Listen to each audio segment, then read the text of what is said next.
Welcome. This is Charlie from Common Sense News. Today, I'll address one of my key concerns: the consistent failure of our mainstream media to adhere to trustworthy journalism. Their job should be to report news accurately, free from bias, a standard they often do not meet. My research into journalism integrity and reporting standards highlights this pattern and its impact. So let's get started. Since I'm retired, I spend a lot of time watching the news throughout the day.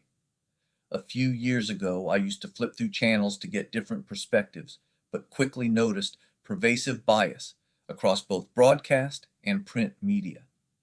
Eventually, I settled on Fox News, but still periodically check Newsmax and OANN. This gives me a trio of conservative news outlets to watch. While conservative, I believe these outlets attempt to show multiple perspectives, even if their coverage leans right. In contrast, ABC, CBS, and NBC, especially before Trump was elected, rarely featured conservatives and were often confrontational rather than providing opportunities for open discussion. To me, this behavior does not meet the standards of journalism. Given this, I've given up on watching mainstream news because the bias is infuriating due to misinformation, censorship, or just plain lies. I'll admit that puts me in a glass house myself, but I am to the point that I refuse to watch a bunch of progressives standing on a soapbox. However, I do peek in every once in a while. Now, let me state that Fox is not innocent. They too have bias, but I feel able to form my own opinions with their reporting. Mainstream media, on the other hand, not only censors, but also spins news, especially when it paints conservatives in a good light. I argue that mainstream media purposefully pushes a progressive agenda through their reporting, which distorts public perception. The bias I will focus on involves how stories concerning Islam, Muslims, and various gender identities are reported, sometimes limiting information to avoid offense, which changes the narrative. There's a reason mainstream media takes this approach, and I'll address it. Media bias is evident in how stories are reported, starting with the language and headlines.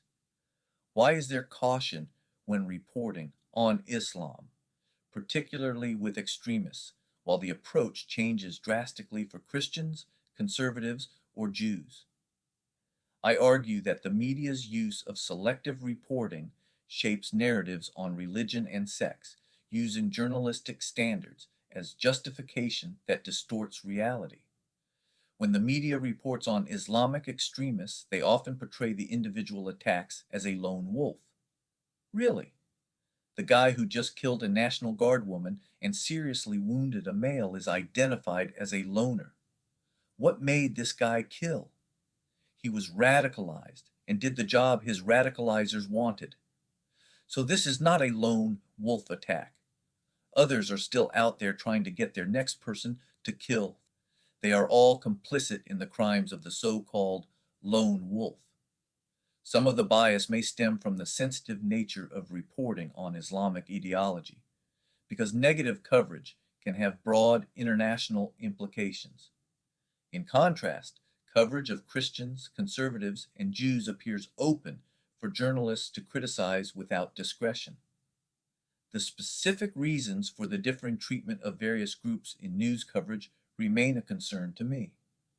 Another area of reporting that bothers me quite a bit is the hiding of the sex when it comes to reporting, and why they focus on gender, which is fluid.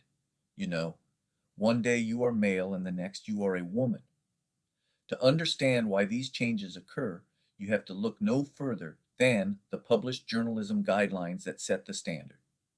So, let's go over some of these. The AP, or Associated Press, is a major news agency founded in 1846, so it has been around for a long time. This group is known for setting widely used media standards as documented in the AP Style Book.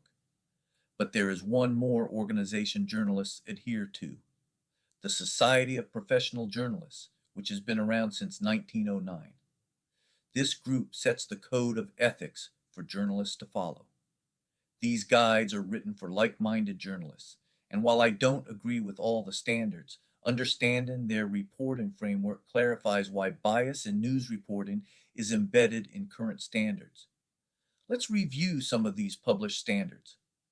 One standard advises avoiding the use of race, gender, and religion in reporting unless they are relevant to a motive or investigation.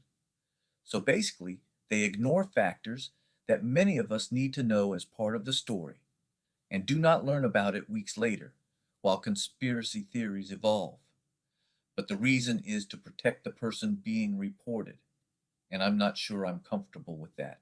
So, the media is following their professional guides and standards that have changed over time and that many of us baby boomers are not aware of, at least I wasn't.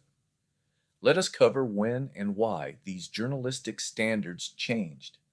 In the 90s, the media used sex when describing people and events, and the police and our legal communities followed suit. The shift from reporting sex to gender appears to have developed in academic settings before influencing journalism. During the period when gender-based reporting became more common, it reflected evolving perspectives on identity. Decisions made during this era affected reporting standards, underscoring the influence of academia on media practices. The debate over gender and sex, especially regarding children and medical practices, continues to generate strong opinions. Financial incentives may also play a role in shaping how certain issues are discussed, such as the commercialization of transgender surgeries in the United States. This development has prompted questions about the motivations underlying medical practices and media coverage. There is an ongoing debate on how best to approach sensitive issues involving youth, and media approaches to these subjects continue to evolve. In the meantime, our children are confused, not knowing what is real and what is not when it comes to gender. Our universities take the next step in pushing gender ideology and begin offering studies and degree programs on gender, which leads to a man being able to be a woman. Really? Gender is one thing, but you can't change your sex by operation or fantasy, and this is why the left doesn't use biological sex as an identifier. As we roll into the early 2000s, the Associated Press style book begins to address gender-related topics in the news, and the transgender issue comes to the forefront.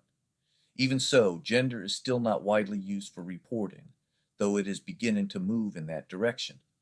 Moving on, the AP style book begins updating its guidance for journalists covering gender issues, including transgender individuals. During this time, gender usage begins gaining traction, and the media gets confused and concerned about the misidentification of a person's gender over biological sex. Over time, the narratives changed, and the public was like the frog in a pot of cold water, slowly being brought to a boil without realizing it was being cooked into a meal. In this case, the public is in the pot, and the media did the slow boiling until their goal was achieved: gender over sex reporting. Around 2010, we began to see legal shifts, and states updated their laws to require gender identification on IDs. I'm okay with this as long as sex is included as well. But that is not what progressives want. They want a sexless society guided by gender and people being whatever they want to identify as. Crazy, if you ask me. Once this trend caught on, the reporting of sex declined, with standards shifted to support gender-focused narratives. I contend that as the media adopts these evolving standards, reporting increasingly reflects ideology, cementing bias with the very rules journalists follow. Given all these developments, the media ultimately adopted gender as the basis for reporting instead of sex. Now, here we are, and nobody knows who is really a man or a woman when it comes to reporting. And after researching this issue, I somewhat understand the move to gender, but not on steroids. We have lost common sense and are pampering many with mental problems caused by the acceptance of this craziness. Our kids now believe all of this is normal, and it is not. While we can accept people being what they want to be, there are common sense restrictions that should apply, because a man cannot be a real woman no matter the number of surgeries. We need to return to common sense and protect our children until they are mature enough to understand their own biology. But instead, our schools push this woke ideology on them, with many lives now destroyed with irreversible surgeries, and of course, the media doesn't report on the damage done, so they don't offend others. What about the real girls and women who are offended? It seems they no longer matter. The truth matters, and the media should be able to discuss genders and sex. But they don't. Thanks for tuning in, and I hope you learned something as I did. Be safe and be informed. This is Charlie from Common Sense News signing off.